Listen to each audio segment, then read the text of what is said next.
ಸಾಕಷ್ಟು neck problems, ಕುತ್ತಿಗೆಗೆ ಸಂಬಂಧಪಟ್ಟಂಥ ಸಾಕಷ್ಟು problems it heals with discipline not with surgery ಅನ್ನುವಂಥ ಒಂದು ಸಾಲಿದೆ. ಬಟ್ ಅದನ್ನು neurosurgeon and spine surgeon doctor Sridatt Bhadri ಅವರು ಒಪ್ತಾರ, ವಿತ್ ಡಿಸಿಪ್ಲಿನ್ ಸಾಕಷ್ಟು ನೆಕ್ ಪ್ರಾಬ್ಲಮ್ಸ್ನ ಹೀಲ್ ಮಾಡಬಹುದು. ಹೌದು, ವಿತ್ ಡಿಸಿಪ್ಲಿನ್ ಅಂತಂದರೆ discipline in lifestyle, discipline in ergonomics, discipline in exercises, discipline in not having bad habits, discipline in nutrition. Diet ಅನ್ನಲ್ಲ, diet ಅಂದರೆ ಊಟ ಮಾಡದೇ ಇರೋದು ಅನ್ನೋ ಒಂದು ತಪ್ಪರ್ಥ ಬಂದ್ಬಿಟ್ಟಿದೆ ಇತ್ತೀಚೆಗೆ. So discipline in nutrition, so discipline in lot of different things. But over all ಅವೆಲ್ಲ ಕಾಂಟ್ರಿಬ್ಯೂಟ್ ಮಾಡಿ gives you not just best neck health, very good health over all. So it applies to neck health also. And last couple of videos ಅಲ್ಲಿ talking about cervical spondylosis, ಸಾಕಷ್ಟು ಜನ ಇವತ್ತಿನ ದಿನ ನೀವು ಹೇಳ್ತಾ ಇದ್ರಿ ಬರ್ತಾರೆ ಡಾಕ್ಟರ್ ನಂಗೆ ಸರ್ವೈಕಲ್ ಸ್ಪಾಂಡೈಲೋಸಿಸ್ ಇದೆ ಅಂತ ಅವರೇ ಹೇಳಿ ಡಯಾಗ್ನೋಸಿಸ್ ಅವರೇ ಮಾಡಿಕೊಂಡು ವರ್ಕ್ ಫ್ರಮ್ ಹೋಮಿಗೆ ಬರ್ಕೊಡಿ ಅಥವಾ ಟ್ರಾವೆಲ್ ಮಾಡೋಕ್ಕಾಗಲ್ಲ ಅಂತ ಬರ್ಕೊಡಿ ಅಂತೆಲ್ಲ ಕೇಳ್ತಾರೆ ಅಂತ. ಸೊ ಇತ್ತೀಚೆಗೆ ತುಂಬ ಕೇಳ್ತಾ ಇದ್ದೀವಿ ಇದನ್ನ. ದ ರೀಸನ್ ಆಲ್ಸೋ ಬೀಯಿಂಗ್ ನೀವು ಹೇಳ್ದ ಹಾಗೆ ಲೈಫ್ ಸ್ಟೈಲ್, ಟೆಕ್ನಿಕ್ ಅನ್ನೋದು ಸಿಕ್ಕಾಪಟ್ಟೆ ಟ್ರೆಂಡಿಂಗ್ ಆಗಿರುವಂಥ ಒಂದು ವರ್ಡ್ ಅಂತ ಕೂಡ ನಾವು ಡಿಸ್ಕಸ್ ಮಾಡಿದ್ವಿ. ಸೊ ಸರ್ವೈಕಲ್ ಸ್ಪಾಂಡೈಲೋಸಿಸ್ ಇದೆ ಅಂತ ಗೊತ್ತಾದ ನಂತರ ಮೋಸ್ಟ್ ಪ್ರಾಬಬಲ್ ಟ್ರೀಟ್ಮೆಂಟ್ ಆಪ್ಷನ್ಸ್ ಯಾವ ಥರ ಇರುತ್ತೆ, ಅಂದರೆ ಮೆಡಿಕಲ್ ಆಪ್ಷನ್ಸ್ ಯಾವ್ಯಾವ ಥರ ಇರುತ್ತೆ, ಸರ್ಜಿಕಲ್ ಆಪ್ಷನ್ಸ್ಗೆ ಇದು ಯಾವಾಗ ಬರುತ್ತೆ ಅಂತ. Because if I am not wrong doctor, ಇದನ್ನು ಆರ್ಥ್ರೈಟಿಸ್ ಆಫ್ ನೆಕ್ ಅಂತ ಕರಿಬಹುದಾ? ತುಂಬ ಕ್ರೂಡಾಗಿ ಆರ್ಥ್ರೈಟಿಸ್ ಆಫ್ ದ ನೆಕ್ ಅಂತ ಕರಿಬೋದು. ಕತ್ತಿನ ಮೂಳೆಗಳಲ್ಲಿ ಬೇಕಾದಷ್ಟು ಜಾಯಿಂಟ್ ಇದೆ, ಜಾಯಿಂಟ್ ಅಲ್ಲಿ ಬರೋ ತೊಂದರೆಗಳಿಗೆ ಆರ್ಥ್ರೈಟಿಸ್ ಅಂತ ಕರಿತೀವಿ. ಬಟ್ ಆರ್ಥ್ರೈಟಿಸ್ ಒಂದರಿಂದಾನೇ ಇದ್ರಲ್ಲಿ ತೊಂದರೆ ಬರ್ತಿಲ್ಲ. ಆರ್ಥ್ರೈಟಿಸ್ ಆಗಿ ಏನಾಗ್ತಾ ಇದೆ, ಮೂಳೆಗಳ ಒಂದು ವಿನ್ಯಾಸ ಬೇರೆ ಥರ ಆಗ್ತಾ ಇದೆ, ಮೂಳೆಗಳ ಅಲೈನ್ಮೆಂಟ್ ಬೇರೆ ಥರ ಆಗ್ತಾ ಇದೆ, ನರದ ಮೇಲೆ ಪ್ರೆಷರ್ ಹಾಕತ್ತೆ, ಸ್ಪೈನಲ್ ಕಾರ್ಡ್ ಮೇಲೆ ಪ್ರೆಷರ್ ಹಾಕತ್ತೆ. ಸೊ ಸಾಕಷ್ಟು ಬೇರೆ ಬೇರೆ ಅದರಿಂದ ತೊಂದರೆಗಳಾಗತ್ತೆ. So arthritis of the neck ಅಂತ ಒಂದೇ ಮಾತ್ರ ಹೇಳಕ್ ಬರೋದಿಲ್ಲ. ಮತ್ತೆ ಕತ್ತಲ್ಲಿ ಬೇಕಾದಷ್ಟು ಜಾಯಿಂಟ್ ಇರೋದ್ರಿಂದ ಬೇರೆ ಜಾಯಿಂಟ್ಗಳು ಚೆನ್ನಾಗಿದ್ದು ಒಂದು ಜಾಯಿಂಟಿನ ತೊಂದರೆ ಆಗಿ, ಸೊ ತುಂಬ ಸ್ಪೆಸಿಫಿಕ್ ಆಗಿರೋ ಟರ್ಮ್ ಆಗೋದಿಲ್ಲ. ಎರಡನೇದು ಟ್ರೀಟ್ಮೆಂಟ್ ಅನ್ನೋದು ಅವ್ರಿಗಿರೋ ತೊಂದರೆಯ ಮೇಲೆ ನಿರ್ಧಾರಿತವಾಗತ್ತೆ. ಯಾವ ತೊಂದರೆ ತಗೊಂಡು ಬಂದರು, ಎಷ್ಟು ಬೇಗ ಬಂದರು, ಎಷ್ಟು ನಿಧಾನಕ್ಕೆ ಬಂದರು, ಯಾವ ಮಟ್ಟಕ್ಕೆ ಸ್ಪಾಂಡೈಲೋಸಿಸ್ ಅನ್ನೋದು ಅವರಿಗೆ ತೊಂದರೆ ಕೊಡ್ತಾ ಇದೆ ಅನ್ನೋದ್ರ ಮೇಲೆ ಯಾವ ಥರ ಟ್ರೀಟ್ಮೆಂಟ್ ಅವರಿಗೆ ಅಂತ ನಾವು ಇದು ಮಾಡ್ಬೋದು. ಈಗ ಉದಾಹರಣೆಗೆ ಕೇವಲ ಕತ್ತು ನೋವಿದೆ, ನಾವು ತಪಾಸಣೆ ಎಲ್ಲ ಮಾಡಿ ನೋಡಿದ್ರಲ್ಲಿ ತುಂಬ ಅಡ್ವಾನ್ಸ್ ಸ್ಪಾಂಡೈಲೋಸಿಸ್ ಇಲ್ಲ, ಅರ್ಲಿ ಸ್ಪಾಂಡೈಲೋಸಿಸ್ ಇದೆ ಅಂತಂದರೆ ಸ್ವಲ್ಪ ನೋವಿಗೆ ಸಹಾಯ ಆಗುವಂಥದ್ದು 1-2-3 ಮೆಡಿಕೇಷನ್ಸು. ಬಟ್ ಮೇಯ್ನಾಗಿ ಲೈಫ್ ಸ್ಟೈಲ್ ಮಾಡಿಫಿಕೇಷನ್ಸ್, ಮೇಲಾಗಿ ಅವರ ಜೀವನ ಶೈಲಿನಲ್ಲಿ ವ್ಯತ್ಯಾಸಗಳು, ಎಕ್ಸಸೈಸ್ ಆಗಲಿ, ಎರ್ಗೋನಾಮಿಕ್ಸ್ ಆಗಲಿ, ನ್ಯೂಟ್ರಿಷನ್ ಆಗಲಿ, ಅದ್ರ ಬಗ್ಗೆ ನಾವು ಫೋಕಸ್ ಮಾಡೋದ್ರಿಂದ ಸ್ಪಾಂಡೈಲೋಸಿಸಿಂದ ಸಾಕಷ್ಟು ಅವರಿಗೆ ರಿಲೀಫ್ ಸಿಗುತ್ತೆ.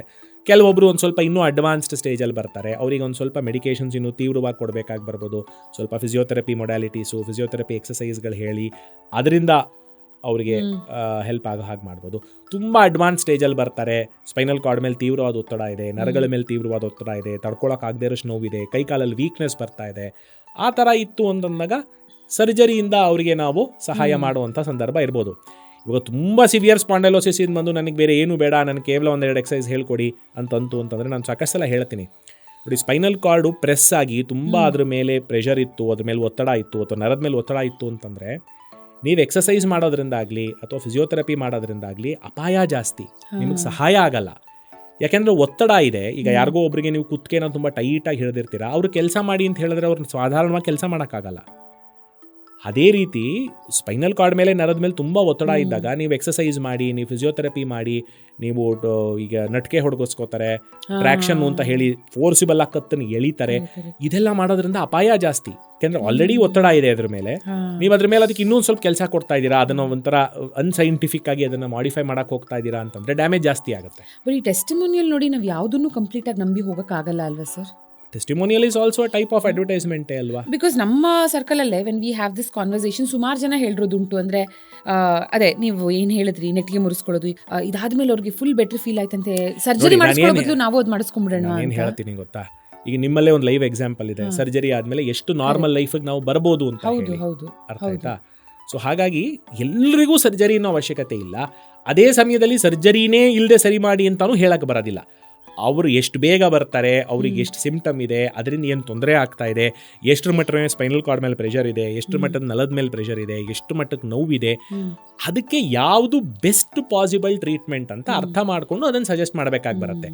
ಸರ್ಜರಿಯಿಂದನೇ ಬೆಸ್ಟ್ ಪಾಸಿಬಲ್ ಟ್ರೀಟ್ಮೆಂಟ್ ಅನ್ನಂಗಿತ್ತು ಅಂತಂದರೆ ಅದರಿಂದನೇ ನಿಮಗೆ ಲಾಂಗ್ ಟರ್ಮ್ ರಿಲೀಫ್ ಸಿಗುತ್ತೆ, ಚೆನ್ನಾಗಾಗತ್ತೆ, ನೋವಿಲ್ಲದೆ ಇರೋ ಜೀವನ ಸಿಗುತ್ತೆ ಅನ್ನಂಗಿತ್ತು ಅಂದರೆ ಸರ್ಜರಿ ಈಸ್ ಅ ಟೈಪ್. ಸರ್ಜರಿನ ಅವಶ್ಯಕತೆ ನನಗೆ ಕಾಣ್ತಾ ಇಲ್ಲ, ಮೆಡಿಸನಿಂದ ಹೆಲ್ಪ್ ಆಗುತ್ತೆ, ಲೈಫ್ ಸ್ಟೈಲ್ ಚೇಂಜಿಂದ ಹೆಲ್ಪ್ ಆಗುತ್ತೆ ಅಂದರೆ ದಟ್ ಈಸ್ ಇಟ್. ಈಗ ಎಲ್ರಿಗೂ ಒಂದೇ ಟ್ರೀಟ್ಮೆಂಟ್ ಥರ ಕೊಡಿ, ಎಲ್ರಿಗೂ ಇನ್ನೊಂದು ಥರ ಟ್ರೀಟ್ಮೆಂಟ್ ಕೊಡಿ ಅಂತ ಹೇಳಕ್ಕೆ ಬರಲ್ಲ. ಯಾಕಂದರೆ ಎಲ್ರಿಗೂ ಒಂದೇ ಥರ ಸ್ಪಾಂಡೈಲೋಸಿಸ್ ಇರಲ್ಲ. ನಿಮ್ಮ ಜೀವನ ಶೈಲಿನೇ ಬೇರೆ, ಇನ್ನೊಬ್ರದ್ದೇ ಬೇರೆ ಇರುತ್ತೆ. ಒಬ್ರು ಭಾರ ಎತ್ತೋದೇ ಜೀವನ ಆಗಿರುತ್ತೆ, ಒಬ್ರಿಗೆ ತುಂಬ ಹೊತ್ತು ನಿಲ್ಲೋದೇ ಜೀವನ ಆಗಿರುತ್ತೆ, ಒಬ್ರಿಗೆ ತುಂಬ ಹೊತ್ತು ಕೂರೋ ಜೀವನ ಆಗಿರುತ್ತೆ, ಒಬ್ರಿಗೆ ಬಿಸಿಲಿಗೆ ಹೋಗೋಕ್ಕಾಗದೇ ಇರೋಂಥ ಪರಿಸ್ಥಿತಿಗಳಿರುತ್ತೆ, ಒಬ್ಬರಿಗೆ ಒಂದು ಸ್ವಲ್ಪ ಪರ್ಟಿಕ್ಯುಲರ್ ಫುಡ್ಸನ್ನು ತಿಂದೇ ಇರೋ ಹಂಗಿರುತ್ತೆ. ಇವರೆಲ್ಲರಿಗೂ ಬೇರೆ ಬೇರೆ ಥರ ಲೈಫ್ ಸ್ಟೈಲ್ ಇರೋರಿಗೆ, ಬೇರೆ ಬೇರೆ ಥರ ತೊಂದರೆ ಇರೋರಿಗೆ, ಬೇರೆ ಬೇರೆ ಕಾರಣಗಳಿಂದ ಸ್ಪಾಂಡೈಲೋಸಿಸ್ ಬಂದಿರೋರಿಗೆ ಒಂದೇ ಥರ ಟ್ರೀಟ್ಮೆಂಟ್ ಕೊಡಿ ಅಂದರೆ ಹೇಗಾಗುತ್ತೆ? ಆ ಥರ ಆಗಲ್ಲ. ಪ್ರತಿಯೊಬ್ಬರಿಗೂ ಅವ್ರಿಗೆ ಇರುವಂಥ ತೊಂದರೆನ ಅರ್ಥ ಮಾಡಿಕೊಂಡು, ಯಾವ ಡಿಗ್ರಿಗೆ ಸ್ಪಾಂಡೈಲೋಸಿಸ್ ಇದೆ, ಎಷ್ಟು ಸಿವಿಯರ್ ಆಗಿದೆ ಅನ್ನೋದು ಅರ್ಥ ಮಾಡಿಕೊಂಡು ಅದ್ರ ಪ್ರಕಾರ ನಾವು ಟ್ರೀಟ್ಮೆಂಟನ್ನು ಡಿಸೈನ್ ಮಾಡಬೇಕು. ಡಾಕ್ಟ್ರೆ ಎಲ್ರಿಗೂ ಸರ್ಜರಿ ಬೇಕಾ? ಇಲ್ಲ. ಸ್ಪಾಂಡೈಲೋಸಿಸ್ ಇರೋ ಎಲ್ರಿಗೂ ಸರ್ಜರಿ ಬೇಕಿದ್ದಿಲ್ಲ.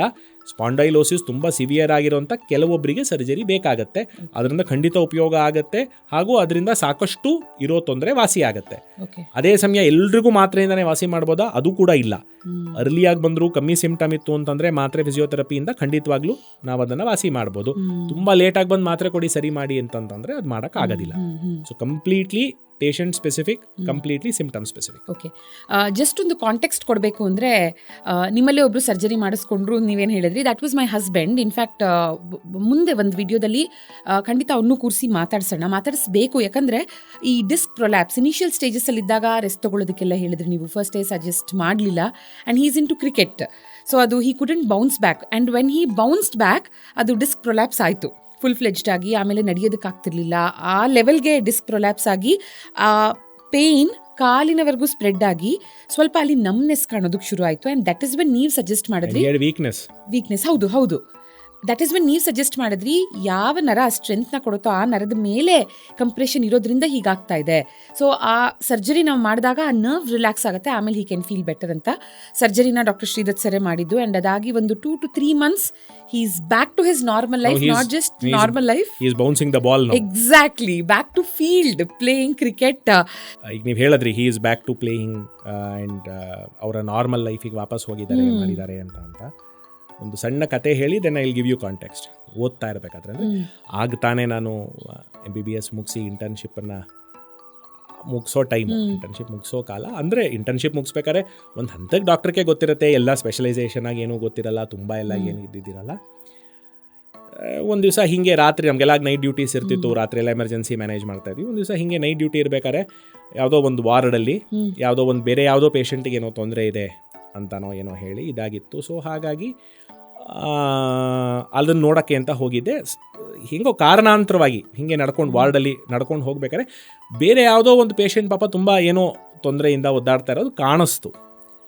ಸೊ ನೋಡಿದೆ ಏನಾಗ್ತಾಯಿತ್ತು ಅಂತ. ಪಾಪ ಅವ್ರಿಗೇನೋ ಉಸಿರಾಡೋಕ್ಕೆ ತುಂಬ ತೊಂದರೆ ಆಗ್ತಾಯಿತ್ತು, ಬಾಯಿಂದ ನೊರೆ ಬರ್ತಾಯಿತ್ತು. ಏನು ಫಿಟ್ಸ್ ಬಂದಿತ್ತಾ ಅಥವಾ ಏನಾರು ಆಸ್ಪಿರೇಟ್ ಮಾಡ್ಕೊಂಡಿದ್ರಾ ಅಥವಾ ಬೇರೆ ಏನಾರು ಆಗಿತ್ತಾ ನನಗೆ ಗೊತ್ತಿದ್ದಿರಲಿಲ್ಲ. ಆ ಮೂಮೆಂಟಲ್ಲಿ ಆ ವಾರ್ಡಿನ ಇನ್ಚಾರ್ಜ್ ಡಾಕ್ಟರ್ ಯಾರೋ ಇತ್ತು, ಒಂದು ಅಲರ್ಟ್ ಮಾಡಿ ಒಂದು ಕೋಡ್ ಬ್ಲೂ ಅಂತ ಹೇಳಿ ಬರುತ್ತೆ, ಅದನ್ನು ಸ್ಟಾರ್ಟ್ ಮಾಡಿಸಿ ಅಲ್ಲಿ ಸಿಸ್ಟರ್ಗಳನ್ನೆಲ್ಲ ಅಲರ್ಟ್ ಮಾಡಿ. ಅದೇ ರಾತ್ರಿ 2:30-3 ಹೊತ್ತಲ್ಲಿ ಪಾಪ ಎಲ್ಲರೂ ಸ್ವಾಭಾವಿಕ. ಈಗ ನಾನೇನು ಹೇಳ್ತೀನಿ, ಎಷ್ಟೊಂದು ಸಲ ಹೇಳ್ತಾರೆ ಸಿಸ್ಟರ್ ಮಲ್ಕೊಂಬಿಟ್ರು ರಾತ್ರಿ, ಡಾಕ್ಟ್ರು ಬರಲಿಲ್ಲ. ಎಲ್ಲರೂ ಸ್ವಾಭಾವಿಕ. ನಿಮಗೆ ಹೇಗೆ ನಿದ್ದೆ ಸ್ವಾಭಾವಿಕನೋ ಅವ್ರಿಗೂ ನಿದ್ದೆ ಸ್ವಾಭಾವಿಕನೇ. ಕೆಲಸ ಮಾಡಿರ್ತಾರೆ, ಏನೂ ತೊಂದರೆ ಇಲ್ಲ ಅನ್ನೋ ಮನಸ್ಥಿತಿನಲ್ಲಿ ಅಲ್ಲೇ ಕೂತು ಒಂದು ಸ್ವಲ್ಪ ಪಾಪ ತೂಕಡಿಸ್ತಿರ್ಬೋದು, ಅದು ಸ್ವಾಭಾವಿಕ. ಅದನ್ನು ತಪ್ಪು ಅಂತ ಪ್ರತಿಬಿಂಬಿಸೋದು ತುಂಬ ತಪ್ಪು. ಜನ ಅರ್ಥ ಮಾಡ್ಕೋಬೇಕು. ಅವಶ್ಯಕತೆ ಇದ್ದಾಗ ಆಬ್ವಿಯಸ್ಲಿ ರೆಸ್ಪಾಂಡ್ ಮಾಡ್ತಾರೆ. ಸೊ ರೆಸ್ಪಾಂಡ್ ಮಾಡಿದ್ರು, ಸೀನಿಯರ್ ಅಲ್ಲಿ ಇದ್ದಿದ್ದ ಸೀನಿಯರ್ ಡಾಕ್ಟ್ರು ಬಂದರು, ಅದನ್ನು ಮ್ಯಾನೇಜ್ ಮಾಡಿದ್ರು. ಏನಾಯಿತು ನನಗೆ ಅದ್ರ ಮೇಲೆ ಫಾಲೋ ಮಾಡೋಕ್ಕೆ ಹೋಗಲಿಲ್ಲ ನಾನು. ಆವಾಗ ನನಗೆ ಅಷ್ಟು ಎಕ್ಸ್ಪರ್ಟೀಸು ಇರಲಿಲ್ಲ ಅದನ್ನು ಇದು ಮಾಡೋದಕ್ಕೆ. ಆಗ್ತಾನೆ ತುಂಬ ಜೂನಿಯರ್ ಆಗಿದ್ದೆ. ಒಂದು 4-5 ದಿವಸ ಮುಗೀತು. ಅದಾದಮೇಲೆ ಮತ್ತೆ ತಿರುಗಿ ಅಲ್ಲೇ ಎಲ್ಲೋ ಬೇರೆ ಕೆಲಸಕ್ಕೆ ಏನೋ ಹೋಗಬೇಕಾದ್ರೆ ಅದೇ ಪೇಷಂಟು ಒಂದು ಚಿಕ್ಕ ಮಗು ಜೊತೆ ನಡ್ಕೊಂಡು ಹೋಗ್ತಿತ್ತು. ಆ ಪೇಷಂಟ್ ನಡ್ಕೊಂಡು ಹೋಗ್ತಿದ್ರು. ಆ ಮಗು ಕೈ ಹಿಡ್ಕೊಂಡು, 4-5 ವರ್ಷದ ಚಿಕ್ಕ ಮಗು, ಚಿಕ್ಕ ಹುಡುಗಿ ಕೈ ಹಿಡ್ಕೊಂಡು ನಡ್ಕೊಂಡು ಹೋಗ್ತಾಯಿದ್ರು. ನಾನು ಪೇಷಂಟ್ ಗ್ಯಾಪ್ಕ ಆಯಿತು, ನೋಡಿ ಆಯಿತು ಸರಿ ಅಂತ ನನ್ನ ಪಾಡಿಗೆ ನಾನು ನಡ್ಕೊಂಡು ಇದು ಮಾಡಿದೆ. ಆ ಮಗು ಆವತ್ತಿನ ದಿವಸ ರಾತ್ರಿ ನೋಡಿದೆ, ನಾನು ಬಂದು ನೋಡಿ ಯಾರಿಗೋ ಇದು ಮಾಡಿಲ್ಲ. ಸೊ ಆ ಮಗು ನನ್ನನ್ನು ತೋರಿಸ್ಬಿಟ್ಟು ಇದೇ ಡಾಕ್ಟ್ರು ಅವತ್ತು ಇದು ಮಾಡಿದ್ದು ಅಂತ. ಸೊ ಅವತ್ತು ನನಗೇನು ಅರ್ಥ ಆಯಿತು ಅಂದರೆ, that is a doctor's best fees. ಎಲ್ಲೋ ಒಂದು ಕಡೆ ಯಾರೋ ಒಬ್ರು ತಂದೆ, ಯಾರೋ ಒಬ್ರಿಗೆ ತಾಯಿ, ಯಾರೋ ಒಬ್ರಿಗೆ ತಂಗಿ, ಯಾರೋ ಒಬ್ರಿಗೆ ಅಣ್ಣ, somewhere somebody is related to somebody somewhere, ಅವರು ಚೆನ್ನಾಗಾಗಿ ವಾಪಸ್ ತಮ್ಮ ಒಂದು ಲೈಫಿಗೆ ಹೋಯಿತು ಅಂತಂದರೆ ಅವರು ಕೊಡೋದು ಒಂದು ಸ್ಮೈಲ್ ಏನಿದೆ, ಅವರ ಜೀವನಕ್ಕೆ ಅವ್ರು ವಾಪಸ್ ಹೋಗೋ ಸ್ಯಾಟಿಸ್ಫ್ಯಾಕ್ಷನ್ ಏನಿದೆ, that is what a doctor wants. That is our first goal. That is the best fees. ಈಗ ನೀವು ಹೇಳಿದಾಗೆ he goes back to cricket, he plays a match ಅಂತಂದರೆ ಅವ್ರ ಮ್ಯಾಚ್ ಚೆನ್ನಾಗಿ ಆಡೋದೇ that is my greatest moment of satisfaction. Surgery ಮಾಡಿದ್ರಿಂದ complete ನನಗೆ ಒಂದು ಪ್ರತಿಫಲ ಸಿಗೋದು ಅದರಿಂದ. And he is the happiest on field. ಅಲ್ಲಿಗೆ ವಾಪಸ್ ಅವ್ನು ಹೋಗೋ ಹಾಗಾಯ್ತು ಅನ್ನೋದು, that smile is what matters. ಬೇರೆ ಎಲ್ಲ ಮಾನಿಟರಿ, ಇನ್ನೊಂದು ಮತ್ತೊಂದು ಡಾಕ್ಟರ್, ಅದು ಇದು, that are stories. But from the fraternity ನಾ ಮಾತಾಡ್ಬೇಕಾರೆ, ನಮ್ಮ ಫ್ರೆಟರ್ನಿಟಿ ಕಡೆ ಏನು ಹೇಳ್ಬೇಕಾರೆ, that is what a doctor most cherishes. That is what matters to us the most. And also the trust we keep on you also ಅಲ್ವಾ. ಯಾಕಂದರೆ sir, okay, ನಿಮ್ಮೊಬ್ಬರ ಮಾತನ್ನ ಇಟ್ಕೊಂಡೇ ವಿ ಪ್ರೊಸೀಡೆಡ್ ಸರ್ಜರಿ ಅಂತ. ಯಾಕಂದರೆ ಸುತ್ತಲೂ ಇರೋ ಅಷ್ಟು ಜನ ಸ್ಪೈನ್ ಯಾರಾದರೂ ಟಚ್ ಮಾಡಿಸ್ತಾರ, ಸ್ಪೈನ್ ಟಚ್ ಆದರೆ ಸ್ಪೈನ್ ಸರ್ಜರಿ ಮಾಡ್ತಾರ ಅಂದ್ರೆ ನಾನು ಕೆಲಸಕ್ಕೆ ಹೋಗಂಗಿಲ್ಲ. ಕರೆಕ್ಟ್, ಕೆಲಸನೇ ಮಾಡಂಗಿಲ್ಲ, ಪ್ಯಾರಾಲಿಸಿಸ್ ಆಗ್ಬಿಡ್ಬೋದು, ಲೈಫ್ ಕಾಮನ್ ಆಗಿ ಎಲ್ಲ ಹೇಳ್ತಾರೆ. ಸ್ಪೈನ್ ಸರ್ಜರಿ ಅಂತ ಹೇಳಿದಾಗ ಎಲ್ಲ ಫ್ಯಾಮಿಲಿನಲ್ಲೂ ಅದು ಒಂದು ಪೇಷಂಟ್ ಇರುತ್ತೆ, ಸ್ಪೈನ್ ಸರ್ಜರಿ ಮಾಡ್ಕೊಂಡು ಪ್ಯಾರಾಲಿಸಿಸ್ ಆಗೋಗಿರೋದು ಒಂದು ಪೇಷಂಟ್ ಇದ್ದೇ ಇರುತ್ತೆ. ಅದು ಇರುತ್ತಾ ಇಲ್ವಾ ನನಗೆ ಗೊತ್ತಿಲ್ಲ, ಬಟ್ ಮಾತಲ್ಲಂತೂ ಇದ್ದೇ ಇರುತ್ತೆ. ನಮ್ ದೊಡ್ಡಮ್ಮ, ನಮ್ ದೊಡ್ಡಪ್ಪ, ನಮ್ ಚಿಕ್ಕಮ್ಮ, ನಮ್ಮ ಅಂಕಲ್ಲು, ನಮ್ಮ ಅವರು, ನಮ್ಮ ಇವರು, ಎಲ್ರಿಗೂ ಹಿಂಗಾಗಿದೆ ಅಂತ. ನಾನು ಎಲ್ರಿಗೂ ಇಷ್ಟೇ ಹೇಳೋದು, ಪ್ರತಿದಿನ ಗಾಡಿಲಿ ಓಡಾಡ್ತೀರಾ, ಪ್ರತಿದಿನ ಹೊರಗಡೆ ಆಗೋ ಆಕ್ಸಿಡೆಂಟ್ ನೋಡ್ತೀರಾ. ನಿಮಗೂ ಆಕ್ಸಿಡೆಂಟ್ ಆಗುತ್ತೆ, ನೀವು ಯಾಕೆ ಅನ್ಕೊಂಡು ಮನೇಲೇ ಇರಲ್ಲ? ಯಾವ ಧೈರ್ಯದ ಮೇಲೆ ಗಾಡಿ ತಗೊಂಡು ನೆಮ್ಮದಿಯಾಗಿ ಹೋಗಿ, ನನಗಾಗಲ್ಲಪ್ಪ, ಅವ್ರಿಗೇನೋ ಆಯಿತು, ನನಗಾಗಲ್ಲ, ಅದರಲ್ಲಿರುವಷ್ಟು ನಂಬಿಕೆ ನಿಮಗೆ ಯಾಕೆ ಒಬ್ಬ ಒಳ್ಳೆ ಸರ್ಜನ್ ಕೈಯಲ್ಲಿ ಇಲ್ಲ? ಇದು ಮೊದಲನೇ ಪ್ರಶ್ನೆ. ಡಾಕ್ಟ್ರು ಚೆನ್ನಾಗಿ ತರಬೇತಿ ಪಡೆದಿದ್ದಾರೆ, ಇನ್ಯಾರೋ ಹೇಳಿದ್ದಾರೆ, ಇನ್ನೊಂದು 4-5 ಜನಕ್ಕೆ ಚೆನ್ನಾಗಿ ಮಾಡಿದ್ದಾರೆ ಅನ್ನೋ ಅಂಥ ಒಂದು ಇದು ನಿಮಗೆ ಗೊತ್ತಿದ್ದಾಗ, ಅವ್ರು ಹೇಳ್ತಾ ಇದ್ದಾರೆ ಆಪ್ರೇಷನ್ನಿಂದನೇ ನಿಮಗೆ ಸಹಾಯ ಆಗೋದು, ಸೊ ಹಾಗಾಗಿ ಮಾಡಿ ಅಂತ ಹೇಳಬೇಕಾದ್ರೆ ಅದೊಂದು ನಂಬಿಕೆ ಬೇಕು. ಚೆನ್ನಾಗಾಗತ್ತೆ ಹೇಳಿದ್ದಾರೆ ಮಾಡೋಕ್ಕೆ ಅಂತ ಒಂದು. ಎರಡನೇದು, ಫ್ಲೈಟಲ್ಲೆಲ್ಲ ಟ್ರಾವೆಲ್ ಮಾಡ್ತೀವಿ. ಫ್ಲೈಟಲ್ಲಿ ಟ್ರಾವೆಲ್ ಮಾಡ್ಬೇಕಾದ್ರೆ ನೀವೇನು ಮಾಡ್ತೀರಾ? ಬೋರ್ಡಿಂಗ್ ಪಾಸ್ ತೋರಿಸ್ತೀರಾ, ಫ್ಲೈಟ್ ಒಳಗೆ ಹೋಗ್ತೀರಾ, ಅವಳು ಏರ್ ಹಾಸ್ಟೆಸ್ ನಗ್ತಾಳೆ, ನಮಸ್ತೆ ಬನ್ನಿ ಅಂತೀರಾ, ನಿಮ್ಮ ಸೀಟ್ ನಂಬರ್ ಹುಡ್ಕೊಂಡು ಮೊದಲು ಓಡೋಗಿ ನಿಮ್ಮ ಬ್ಯಾಗನ್ನು ತುರ್ಕಕ್ಕೆ ನೋಡ್ತೀರಾ, ಕೂತ್ಕೋತೀರಾ.